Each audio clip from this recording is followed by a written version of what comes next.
À l'approche de Noël, il est bien compliqué de se procurer la dernière console de Sony. La PlayStation 5 est en rupture de stock depuis sa sortie en novembre 2020 et reste difficile à trouver. La chasse à la PS5 est devenue incontrôlable. Je me suis levé à 9 h un dimanche pour faire les magasins et la trouver. Ce fut un échec. En effet, sur les sites de ces revendeurs, la console est le plus souvent introuvable. Ou alors, les vendeurs trouvent des astuces pour la vendre bien plus cher que son prix de base, qui varie entre 450 et 550 €. Nous avons donc tenté notre chance directement en magasin pour trouver la console, et voilà ce que l'on nous a répondu. Bonjour monsieur, j'aurais aimé savoir si vous aviez des PS5. Non. Vous n'en avez pas du tout? Quand on a, c'est 2-3 par mois, c'est des packs. On est autour des 700-800 €. D'accord. C'est pas possible d'avoir juste la console? Non, c'est vraiment que des packs.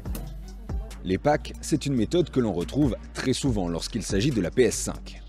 Hey, c'est encore possible d'acheter une PS5 sans avoir le pack contenant la console, 2 manettes, 3 jeux, un four micro-ondes, un frigo et une Twingo Sport? Sur le site de ce revendeur, en effet, la console est indisponible à l'unité et au prix de base.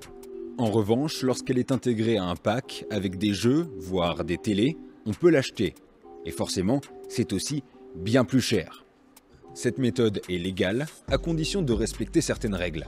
Les vendeurs gonflent les prix, ils en ont le droit. Mais en revanche, ils se doivent de proposer à la fois des packs et aussi des articles vendus à l'unité. Ça peut confiner à la pratique commerciale déloyale. Le consommateur doit avoir le choix. En réalité, le seul choix dont les consommateurs disposent vraiment, c'est souvent entre les consoles vendues à l'unité par de rares revendeurs à des prix exorbitants, ou le plus souvent dans des packs, où les prix ne seront pas moins élevés. Bref, joyeux Noël!